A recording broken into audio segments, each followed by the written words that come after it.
구약성경 사사기 4장 1절에서 3절 말씀입니다. 사사기 4장 23절에서 24절까지의 말씀. 자, 우리 한 목소리로 같이 읽겠습니다. 시작. 이와 같이 이날에 하나님이 가나안 왕 야빈을 이스라엘 자손 앞에 굴복하게 하신지라.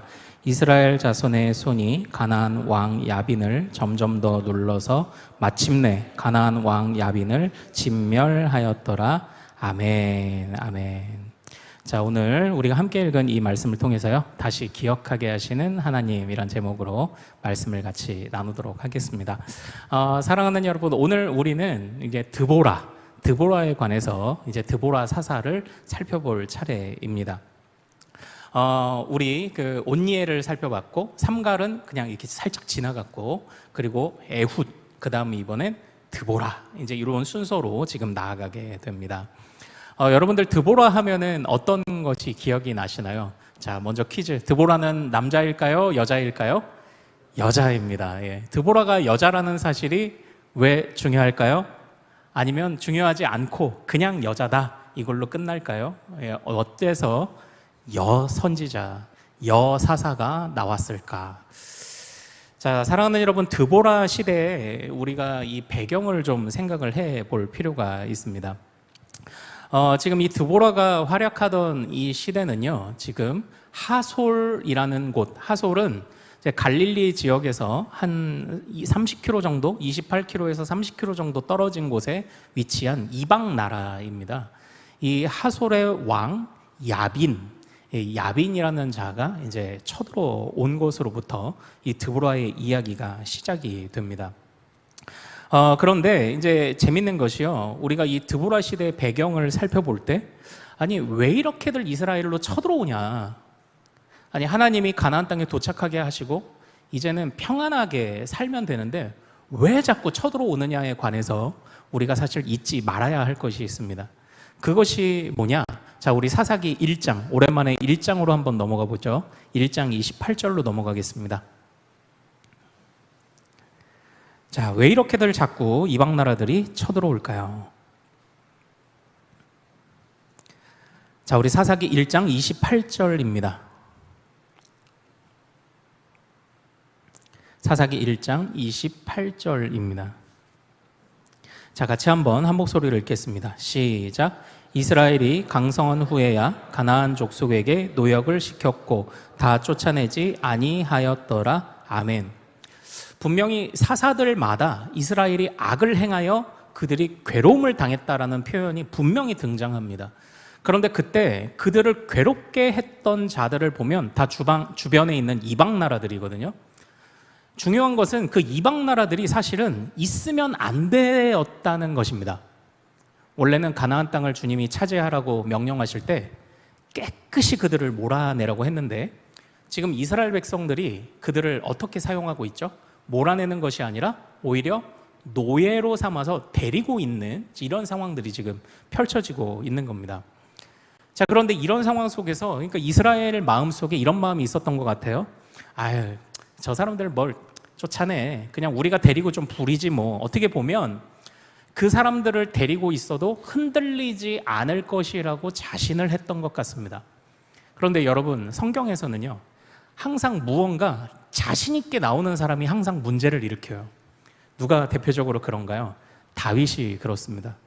다윗이 모든 일이 잘 되어가고 전쟁에서 승승장구할 때 왕들이 출전할 때에 라고 시작하는 말씀을 외면하고, 그 시기를 외면하고 왕궁에 거하다가 밧세바를 보면서 넘어가 버리는 겁니다. 다윗은 그때 굉장히 승승장구했습니다. 믿음에서도 전쟁에서도. 또 누가 자신하다가 또 망가졌나요? 베드로가 그랬습니다. 주님께 항변하여 아닙니다, 난 절대 배신하지 않습니다 라고 했지만, 그러나 가장 먼저 무너진 것이 베드로였죠. 쫓아내지도 않고 흔들리지 않을 수 있다고 생각했던 그 오만, 하나님이 그 오만을 지금 이 사사시대에 자꾸 건드리고 계신 겁니다. 그래서 우리 다시 3장으로 좀 넘어올까요? 예, 3장 1절 3장 1절을 한번 같이 읽어보도록 하겠습니다. 자, 3장 1절 같이 읽겠습니다. 시작. 여호와께서 가나안의 모든 전쟁들을 알지 못한 이스라엘을 시험하려 하시며. 아멘. 그러니까 지금 이스라엘이요, 하나님이 주신 자기들에게 맡기신 사명을 망각하고 있습니다.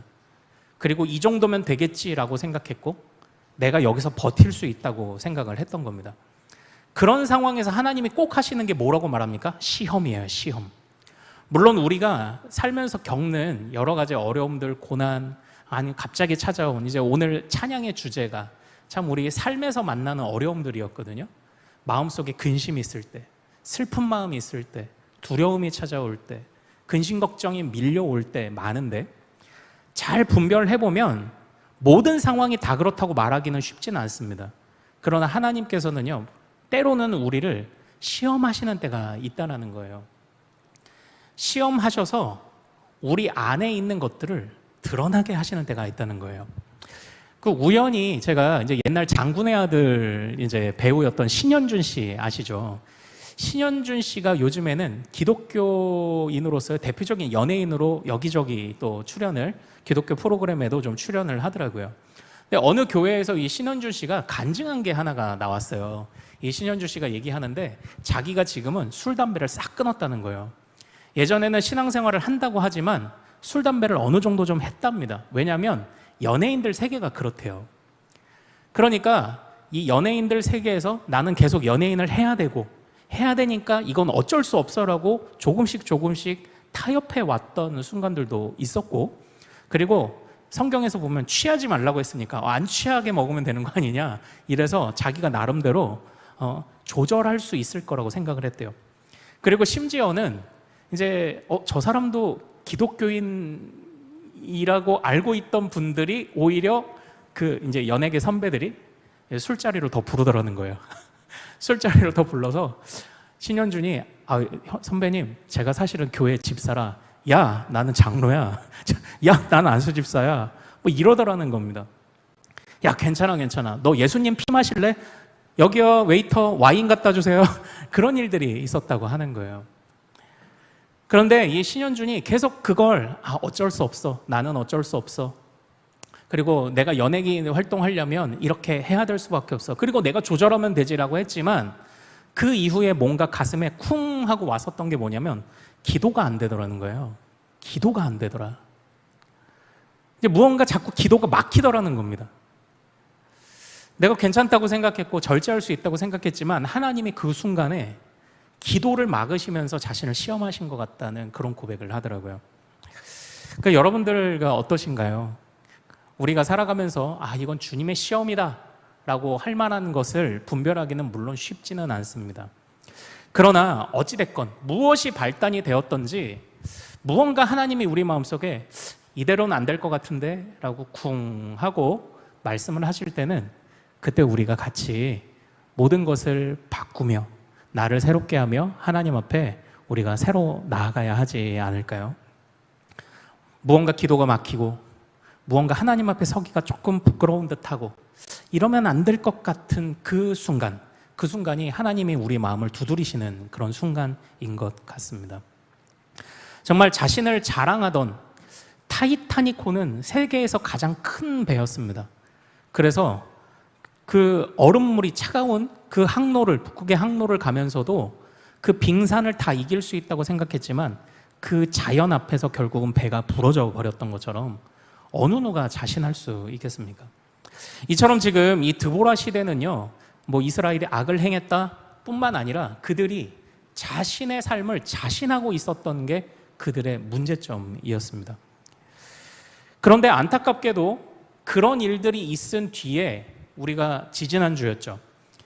이 드보라 이 이야기의 시작에 1, 2, 3절을 좀 같이 나누었는데요.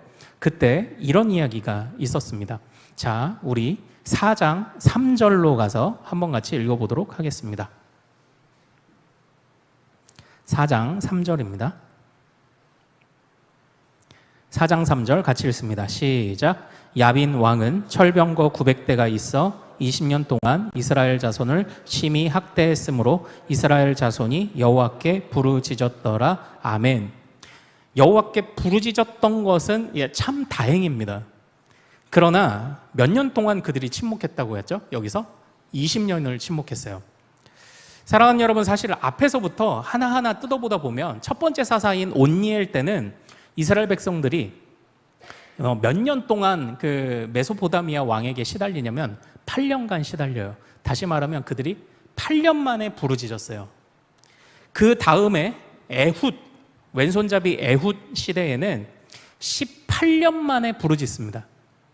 그리고 지금 드보라 시대에는 20년 만에 부르짖어요. 자, 8년 만에 부르짖고 18년 만에 부르짖고 20년 만에 부르짖고, 이게 무엇을 의미할까요? 정신을 차리는 기간이 점점 길어져요. 하나님 앞에서 이전 일을 겪고도 정신을 차리는 시간이 점점 길어져요. 다시 말하면 한 번 일을 겪고 나서도 막 40년, 80년씩 평안의 시대가 오니까 또 자기 자신을 자신하기 시작을 합니다. 하나님이 기회를 주셨고 은혜를 주셨던 것은 새카맣게 또 있고, 거기서부터 또 다시 침묵. 괴로움을 당해도 부르짖지 않다가 결국 드보라 시대는 20년 만에 부르짖습니다. 이제 이러한 상황 속에서 일어난 사람이 드보라였던 거예요. 그런데 왜 하필 여자인 드보라가 일어나야만 했느냐? 자, 우리 5장으로 한번 가볼까요? 이 5장에는 드보라의 노래가 담겨 있는데요. 5장 6절, 7절에 보면 좀 재미있는 부분이 등장합니다. 자, 5장 6절, 7절 같이 한번 읽어보겠습니다. 시작. 아나세 아들 삼갈의 날에 또는 야엘의 날에는 배로가 비었고 길의 행인들은 오솔길로 다녔도다. 이스라엘에는 마을 사람들이 그쳤으니 드보라가 일어나 이스라엘의 어머니가 되기까지 그쳤도다. 예. 드보라가 이스라엘에 나타나 그들의 구원자로서 하나님의 역할을 하기까지 사람들이 6절에 보면 어디로 다녔대요? 오솔길로 다녔대요. 그리고 마을에도 사람들이 찾아보기가 어려운 거예요. 다들 숨어 살았던 겁니다. 그러니까 지금 이 이스라엘에 이전에 이스라엘에 처음 들어와서 이스라엘을 정복하던 그 장수들, 사실 민수기에서 우리가 숫자를 셀 때 70만 명 정도로 두 번을 세잖아요. 그때 그게 누구의 숫자였죠? 바로 싸움에 나갈 수 있는 남자 장정들의 숫자였어요. 다시 말하면 지금 이스라엘의 드보라 시대에 이스라엘에는 남자들이 여전히 그만큼 있어요. 싸움에 나갈 수 있는 70만 명의 사람들이 여전히 있어요.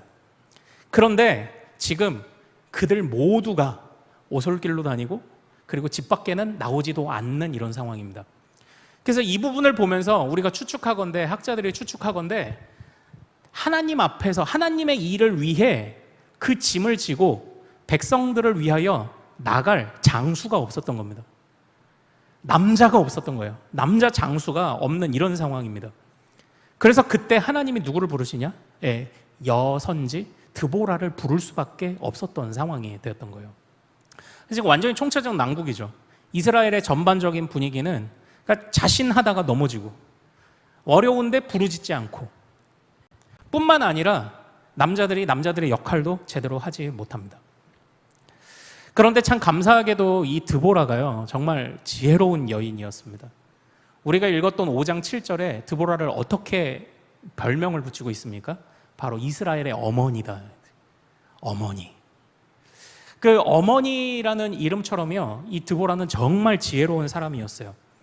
이 드보라가 우리 5절 말씀을 한번 같이 읽어볼까요? 4장 5절에 어떤 일을 했는지 한번 보시죠. 이게 사사가 무슨 일을 했는지 보여주는 중요한 구절이기도 해요. 4장 5절을 읽겠습니다. 자, 시작. 그는 에브라임 산지 라마와 베델 사이 드보라의 종려나무 아래에 거주하였고 이스라엘 자손은 그에게 나아가 재판을 받더라. 아멘, 아멘. 여기서 드보라가 했던 일이 뭐라고 합니까? 재판이에요. 재판. 자신이 가지고 있는 하나님이 주신 지혜로 시시비비를 가려준 겁니다. 백성들 사이에 분쟁이 없게 했었습니다. 그리고 또 이 드보라가 했던 일이 무엇이냐면 그 이후에 보면 끊임없이 하나님의 말씀을 이제 전합니다. 그러니까 사사는 뭐 하는 사람이에요? 라고 하면은 재판하고 판단하는, 그리고 하나님의 말씀을 전하는, 이제 이런 역할들을 했던 사람인데 드보라가 이제 그런 일을 했던 거예요. 자, 그런데 이제 어머니는 어떤 이미지가 있죠? 헌신적이고 그리고 자신보다는 남편을, 가장을, 그리고 자녀들을 먼저 이렇게 앞세워서 높이는 그런 이미지들을 이제 우리가 가지고 있지 않습니까? 자, 우리 4장 6절과 7절을 한번 같이 읽어보도록 하겠습니다. 자, 시작. 드보라가 사람을 보내어 아비노함의 아들 바락을 납달리 게데스에서 불러다가 그에게 이르되 이스라엘의 하나님 여호와께서 이같이 명령하지 아니하셨느냐? 너는 납달리 자손과 스불론 자손 10,000명을 거느리고 다볼산으로 가라. 내가 야빈의 군대 장관 시스라와 그의 병거들과 그의 무리를 기손 강으로 끌어내게 이르게 하고 그를 내 손에 넘겨주리라 하셨느니라. 아멘, 아멘. 이렇게 이제 드보라가 하나님의 말씀을 전하잖아요. 근데 이걸 누구에게 가서 이야기를 했냐면 바락이라는 사람에게 가서 이야기를 한 거예요. 자기가 재판합니다. 그리고 하나님이 자기를 통해서 말합니다. 그런데 드보라가 어떻게 했다고요? 자기가 전면에 나서지 않아요.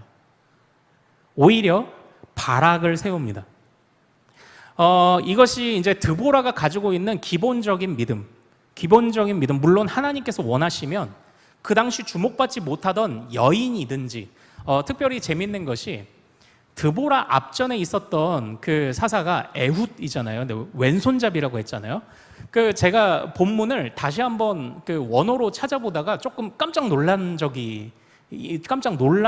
부분이 있습니다. 그게 뭐냐면 히브리어 원어에서는요, 왼손이라고 표현하지 않아요. 오른손 이렇게 표현을 합니다. 우리말 성경에서는 에훗이 왼손잡이라고 되었잖아요. 그런데 히브리어 성경에는 오른손이라는 단어가 나와요. 어떻게 표현하냐면 오른손을 제대로 쓸 수 없는 자, 이렇게 나와요. 그러니까 단순히 왼손잡이라고 번역을 했지만 오른손이 성하지 않은 자, 이제 이렇게 원어에 나와요. 그래서 이제 제가 그 부분에 관해서 여러 학자들을 좀 찾아보다 보니까 이런 의견이 있습니다. 에훗이 아마 장애인이었을 가능성이 있어요. 그러니까 베냐민 지파 출신 에훗이었잖아요. 베냐민은 오른손의 아들이란 뜻이에요. 오른손의 아들 지파에서 오른손을 쓰지 못하는 바로 그런 사람. 그런데 바로 이런 장애를 가진 사람도 또는 드보라 같은 여인도 주님이 원하시면 들어 쓰시거든요. 사실 우리도 잘 분별해야 되죠. 우리가 게으르게 있다가 주님이 들어 쓰시면 다 돼. 물론 그건 죄를 짓자는 거죠. 그건 아닐 겁니다. 물론 하나님이 장애를 가지고 있든지 아니면 주목받지 못하던 여인이든지 하나님이 쓰시면 쓰시는 겁니다. 그들을 위해 일하면 일하십니다. 그런데 지금 드보라가 자기가 아니라 바락을 세우고 있다는 거에서 여기서 우리가 추측해 볼 수 있는 것이 드보라가 하나님의 율법을 알고 있었어요. 이스라엘의 말씀 안에서 군대 장관은 남자가 하게 되어 있었어요. 다시 말하면 드보라는요, 내가 재판합니다. 그리고 내가 나섭니다. 지금 이 이스라엘의 평화를 내가 주장하고 있습니다. 그러나 바락에게 양보해요. 하나님이 그것을 원하시지 않으니까, 내가 나서는 걸 원하시지 않으니까, 내가 주목받는 걸 원하시지 않으니까 하나님이 맡기신 대까지가 나의 역할이라고 생각하고 바락을 세워요. 그걸 알고 있었던 여인이 드보라입니다. 주목받지 못했지만 하나님 앞에서 내가 어떤 태도를 가져야 하는지를 아는 여자. 그래서 이 여자를 5장 7절에서 어떻게 별명을 지어줬다고요? 이스라엘의 어머니예요. 어머니. 열심히 지혜롭게 뒷바라지를 하지만 자신은 드러나지 않는 그런 헌신적인 어머니로서 바로 이런 드보라가 나서게 되었다라는 겁니다. 그런데 안타깝게도 이 바락이요, 드보라가 맡기는데 겁내요. 거절합니다. 함부로 나가지 못합니다. 그리고 오히려 이렇게 말합니다. 자, 우리 4장 8절을 같이 한번 읽어보도록 하겠습니다. 4장 8절, 바락이 어떻게 반응하는지 보시죠. 자, 시작. 바락이 그에게 이르되 만일 당신이 나와 함께 가면 내가 가려니와 만일 당신이 나와 함께 가지 아니하면 나도 가지 아니하겠노라 하니. 그러니까 이 바락이 드보라가 너 군대 장관 해라 라고 시켰는데도 못한다고, 나는 드보라 당신 뒤에 서야 한다고 말합니다. 그때 이 드보라가요, 좀 아리송한 얘기를 하고 일단 이 이야기가 끝나고 전쟁이 벌어지는데, 하나님께서 그 적군을 여인의 손에 넘길 것이다. 저는 사실은 여기를 보면서 드보라가 앞에서 활약하나 이렇게 했더니 뒷부분에 가면 다른 여인이기는 해요. 중요한 것은 여기서 드보라는 자기가 할 수 있지만 하나님의 뜻을 따라서 바락을 세우려고 했고 자신은 뒤에 섰고, 하지만 드보라에게는 확신이 있었습니다. 이 전쟁에 나가기만 하면, 그러니까 바락은 그 확신이 없었어요. 드보라는 확신이 있었습니다. 그 확신의 이유가 어디 있었습니까? 그 확신의 이유가 뭐죠? 자, 우리 7절을 다시 한번 같이 읽고 14절을 읽겠습니다. 자, 7절 먼저 시작. 내가 야빈의 군대장관 시스라와 그의 병거들과 그의 무리를 기송강으로 이끌어내어 이르게 하고 그를 내 손에 넘겨주리라 하셨느니라. 아멘. 14절이요. 드보라가 바락에게 이르되 일어나라. 이는 여호와께서 시스라를 내 손에 넘겨주신 날이라. 여호와께서 너의 앞서 나가지 아니하시느냐 하는지라. 이에 바락이 10,000명을 거느리고 다볼산에서 내려가니. 아멘. 드보라가 이렇게 확신을 했던 이유가 뭔가요? 주님이 말씀하셨다예요. 주님이 말씀하셨다. 주님이 말씀하셨다. 단지 그것이었습니다. 바락이 믿지 못한 이유는 뭐예요? 주님이 말씀하신 것에 관한 믿음이 부족했던 것입니다. 그러나 드보라가 이렇게 나갈 수 있었던 이유가 뭐예요? 주님이 말씀하셨다. 단지 그것이었습니다. 하나님이 너희에게 적군을 붙이셨다. 그 한마디. 하나님이 너희에게 평안을 주시기 원한다. 그 한마디. 하나님이 너희의 아버지이시다. 하나님이 너희의 주인이시다. 하나님이 너희의 가장 큰 신이시다. 그 한마디가 지금 드보라를 움직이고 있었던 겁니다. 그러나 안타깝게도 이 다른 이스라엘 백성들, 심지어는 그 수많은, 적어도 70만 명은 넘었을 그 남자들 중에 어느 누구도 바로 그런 믿음을 갖지 못했어요. 사랑하는 여러분, 이 부분에 관해서 한 학자가 재미난 권면을, 참 의미 있는 권면을 하나 한 것이 있습니다. 교회의 대부분에서는요, 대부분 남성 리더십들이 앞장서는 경우가 많습니다. 근데 이제 이 부분을 지도하신 저희 교수님이 쓰신 책에 한 챕터에 이렇게 되어 있습니다. 남성들이여 각성하라. 그렇게 되어 있어요. 남성들이, 지금 드보라가 철저하게 어머니의 역할로서 그 뒤에서 모든 것을 후원하고 있었던 것처럼, 자신의 자리를 지키고 있었던 것처럼 남자들도 사실 그 자리를 지켜야 되거든요. 근데 남자들이 어떻게 했죠? 오솔길로 다니고 낮에는 다니지도 못하고 하나님의 여호와의 군대로서의 일들을 감당하지 못하고 있었죠.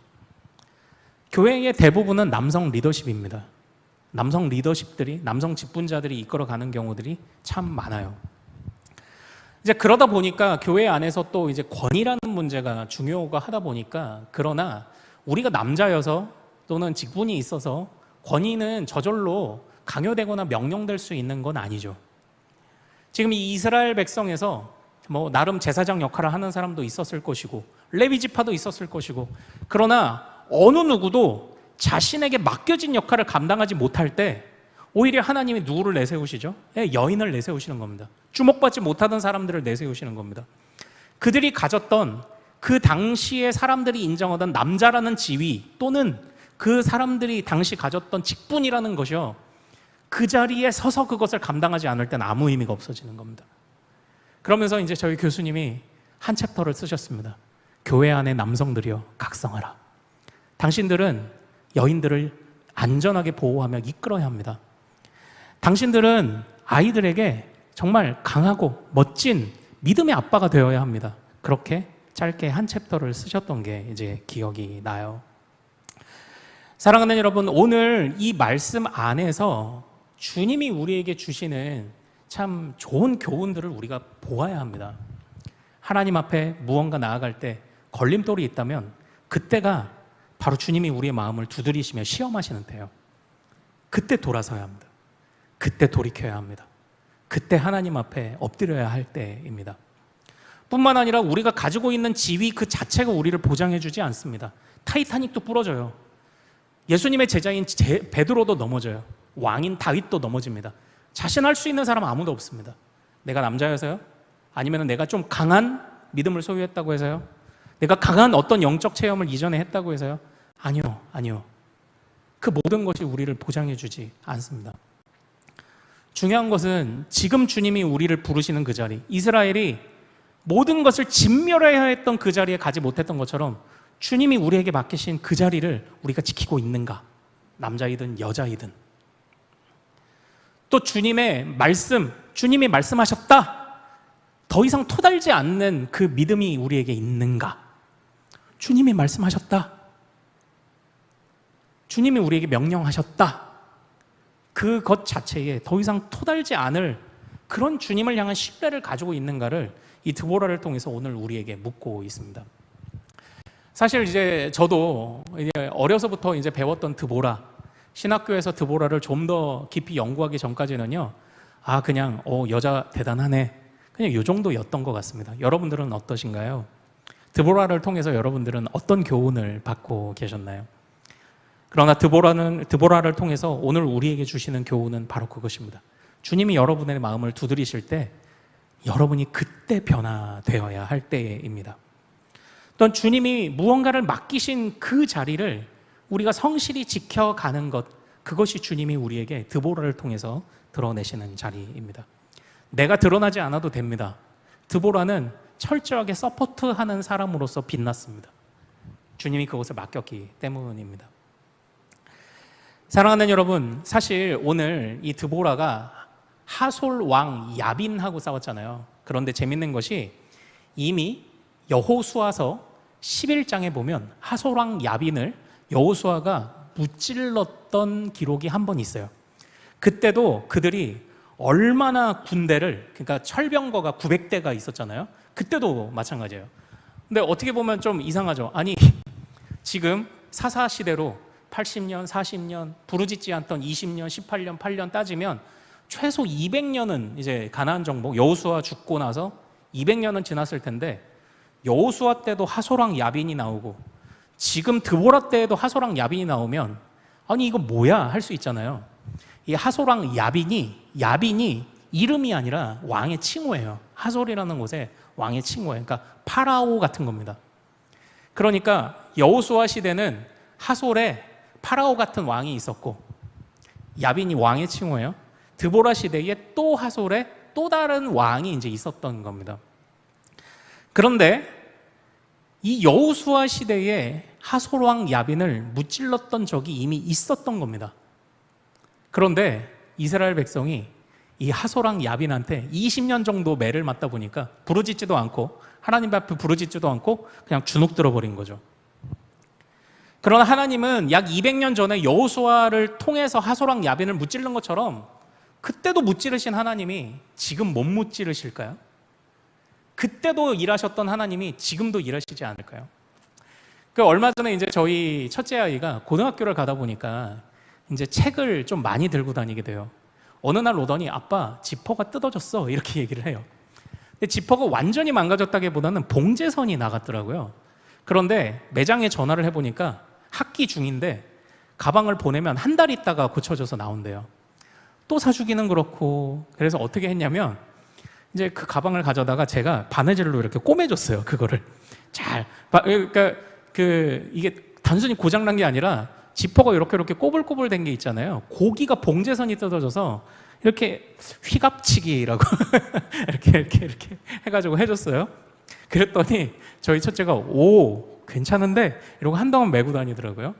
처음에는 아빠 이거 어떻게 뜯어졌어 걱정스러운 표정으로 왔는데 제가 이렇게 꼬매준 거예요. 그런데 이제 그 바느질이 계속 지퍼에 이렇게 닿다 보니까 마찰에 의해서 또 이제 닳아서 또 터진 거예요.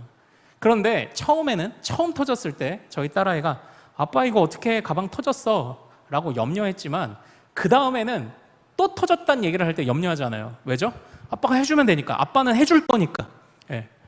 그래서 또 하고 그리고 나서 또 터져가지고 제가 어떻게 했느냐? 이제는 그 바느질 방법을 바꿔가지고 새로운 휘갑치기로 해서 계속 잘 쓰고 있어요. 그래서 방학 때 이 정도면 방학 때 AS를 안 보내도 되겠다 할 정도로 튼튼하게 나왔어요. 처음엔 걱정했는데 아빠가 해주니까 그 다음부터 뜯어져도 걱정 안 해요. 아빠 해줄 건데 뭐. 여호수아 11장에 주님이 무찌르셨기 때문에 그들은 하나님이 다 하실 텐데 뭐라는 마음이 사실은 있었어야죠. 그러나 이스라엘은 그걸 놓치고 있었습니다. 하지만 하나님은 그러한 이스라엘에도 드보라를 세우셔서 그들로 하여금 깨우치셨습니다. 단순히 드보라를 높이시려는 것만은 아니겠죠. 이스라엘을 깨우치기 위함이셨습니다. 단순히 이 사사기는요, 부르짖으면 주님이 소원을 들어주신다, 그런 이야기를 하고 있는 것이 아닙니다. 당신은 주님께 가까이 가야 합니다. 당신은 주님과 교제해야 합니다. 당신은 주님과 함께 해야 합니다. 주님과 함께 하며 왜 염려하십니까? 이전에 주님이 그 일들을 다 하셨는데 왜 당신은 염려하십니까? 주님께 가까이 가십시오를 계속 우리에게 이야기해주는 말씀이 이 사사기가 아닐까요? 드보라가 우리에게 그것을 일깨워 줍니다. 이전에 하나님이 다 하셨습니다. 그런데 왜 망설이십니까? 그것을 우리에게 드보라가 말해주고 있습니다. 그래서 이제 사랑하는 여러분, 이제 말씀을 마무리 지을게요. 우리 23절과 24절을 읽고 우리 마무리를 하죠. 자, 23절, 24절 같이 읽겠습니다. 시작. 이와 같이 이날에 하나님이 가나안 왕 야빈을 이스라엘 자손 앞에 굴복하게 하신지라. 이스라엘 자손의 손이 가나안 왕 야빈을 점점 더 눌러서 마침내 가나안 왕 야빈을 진멸하였더라. 아멘. 예. 이전에 하신 하나님은 지금도 하시죠. 그리고 하나님이 명령하신 그 뜻을 주님이 친히 이루셨죠. 너희가 진멸하라. 안 되니까 주님이 진멸하시는 겁니다. 그러나 그의 백성들을 아예 제쳐놓고 배제하신 것이 아니라 다시 가까이 오게 하고 그들을 다시 사용하여 함께 승리를 맛보죠. 함께 승리를 맛볼 때 여호수아에서 어떤 일이 있었습니까? 전리품을 주님이 나누어 주시는 거예요. 우리가 받는 은혜는 거기에 있어요. 주님이 우리를 처음 부르신 것뿐만 아니라 살면서 주님의 영광스러운 사역에 동참하는 자들에게 주님이 먹이시고 입히시는 거죠. 바로 그런 은혜들이 이렇게 약속되어 있지 않습니까? 이 드보라 이야기를 통해서 이스라엘은 기억해야만 했습니다. 아, 이전에도 하나님이 그렇게 역사하셨었지. 우리가 그것을 20년이나 놓치고 있었다. 이것을 배웠어야 했던 것이죠. 사랑하는 여러분, 우리도 이 말씀을 통해서 바로 이스라엘에게 깨닫게 해주시고자 했던 바로 그 말씀, 바로 그 말씀을 우리도 같이 깨달아 주께 가까이 말씀하시면 나는 나아갑니다. 우리가 그 마음을 다시 온전히 회복할 수 있기를 소망합니다. 자, 여러분들과 함께 제가 같이 나누고 싶은 찬양은 보라 새 일을입니다. 주님이 새 일을 일으키실 겁니다. 왜죠? 이전에 주님이 하셨기 때문입니다. 그리고 약속하셨기 때문입니다. 우리 같이 우리 안에 새 일을 이루실 주님을 박수하며 찬양합시다. 보라 새 일을, 보라 새 일을 행하시리니 이제 곧 나타내리라. 주를 위하여 지으신, 주를 위하여 지으신 백성 주의 찬송 부르게. 다시 한번 보라 새 일을, 보라 새 일을 행하시리니 이제 곧 나타내리라. 주를 위하여, 주를 위하여 지으신 백성 주의 찬송 부르게 되리. 광야의 물 솟아나리라, 광야의 물 솟아나리라. 사막의 꽃, 사막의 꽃 피어나리. 이전 일들을 너희는 기억지 말며 옛적 일들을 생각지도 말라. 우리 안에 새 일을 행하실 주님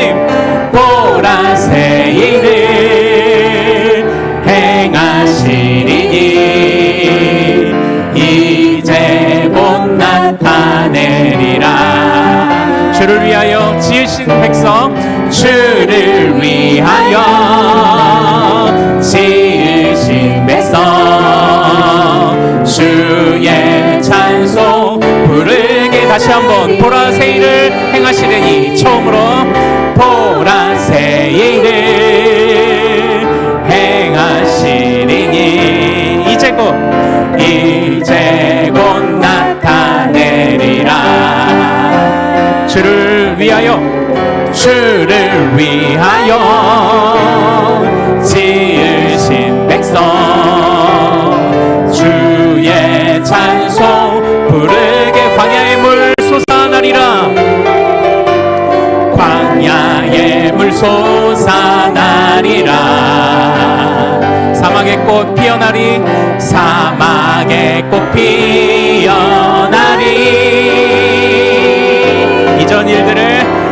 이전 일들을 너희는 기억지 말며 옛적 일들을 생각지도 말라.